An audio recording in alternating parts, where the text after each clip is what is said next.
We are on the banks of the Ganges, a major river in the Indian subcontinent. It's sacred to millions of Hindus who worship it as the goddess Ganga.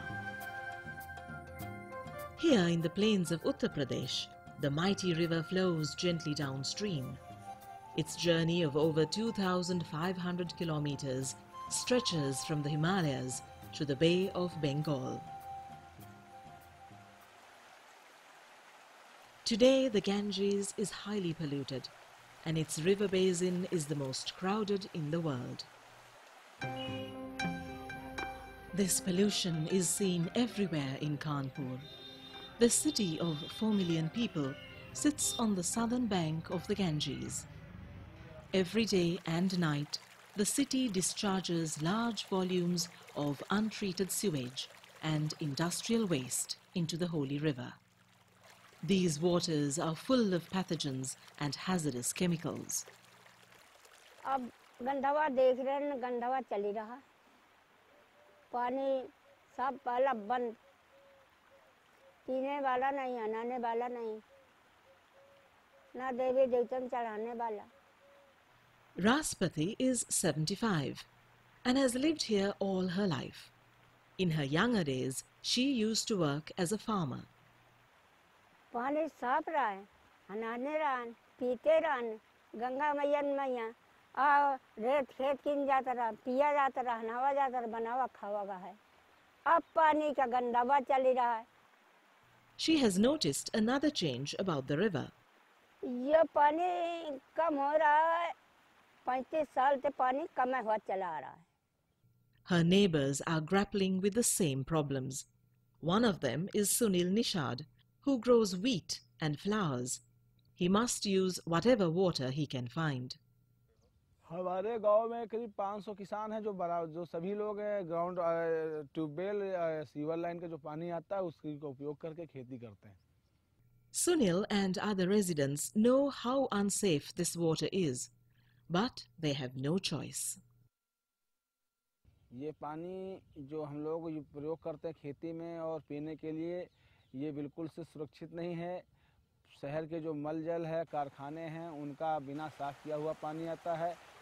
When farmers can't find enough surface water, they use tube wells to pump out groundwater. But that has its own limits. घटता है पानी. अब गंगा जी देखो सूख ही रही है, गंगा जी में पानी नहीं है, इतना पाइप में पानी नहीं निकलता है, तो इससे मालूम हो जाता है कि पानी सूखा है, सूख गया है नहीं ये पानी नल में. It seems as if South Asia's farmers can never have enough water. In South Asia, about 95% of the water is used for agriculture sector, which is higher than world average of 70%, and which is much higher than the average of industrialized countries. In a world running short of water, such extravagance can't continue. This is one message coming out of a new study commissioned by the UN Environment Programme. The report also suggests some solutions. High yielding varieties, improving the irrigation water management, technological interventions which can bring or improve the water use efficiencies, and also producing high value crops, for example, would increase the productivity in economic terms. South Asia is home to over 1,500 million people, a quarter of the world population. But it has only 1/20th of its freshwater resources, and even that water isn't often available where or when it's most needed. This poses huge challenges for managing water resources. It's made harder by widespread poverty. In South Asia, we have about 500 million people living $1 a day. So to them, accessibility to fresh water is survival issues. The UNEP study assessed the vulnerability of water resources in 3 South Asian river basins, those of the Ganges-Brahmaputra-Meghna river complex, the Indus River and the Helmand River. All three rivers flow across national borders. It found that millions of people already face increasing water scarcities because of growing human numbers, economic activity and pollution. And now, climate change is set to make matters worse. Many rivers flowing across the Indian subcontinent originate in the Himalayas, which serves as Asia's water tower. But the climate there is changing fast. Due to rising temperatures, the Himalayan glaciers are melting. But if there is no glaciers in Himalaya, then what will happen? There will be no water flowing from the Himalaya, not only in the summer, but winter and throughout the year. That will have a great impact on the rivers in South Asia, Asian countries. Meanwhile, some glacial lakes in the Himalayas are swelling fast. Their natural banks of rock and soil can breach under the growing pressure and weight of water. Experts worry that this can trigger devastating flash floods that wipe out everything downstream.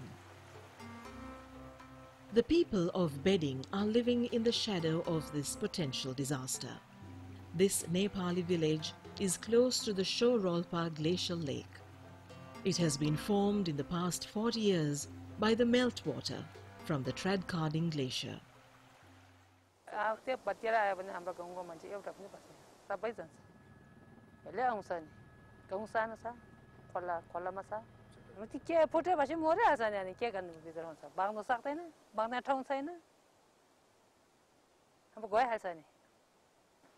मैले मेरो उमेर 12-13 वर्ष उमेर हुँदाखेरि सानै थियो अहिले बढेर धेरै ठुलो भयो पहिलेको तुलनामा त्यस्तै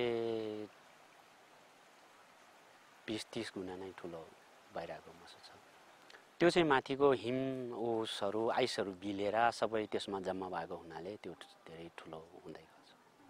If the Shorolpa glacial lake bursts, it won't be just a local disaster. अब हामी मात्रै बज्ने भन्दा पनि त्यो ताल फुट्यो भने या तामाकोसी लगायत वहाँ इन्डिया बिहारसम्म क्षति गर्छ भने हामीलाई त्यो शंका छ. Rivers flow across borders in good times and bad. To better manage these waters, the UNEP study recommends an integrated river basin approach. What we need is a mix of policy interventions and development in the sense that we can address these issues which are coming up. South Asia's life-giving waters are reeling under many pressures. There is still a window of opportunity to harness the waters for the region's struggle against poverty. Working together, South Asian countries stand a better chance of coping with these formidable challenges.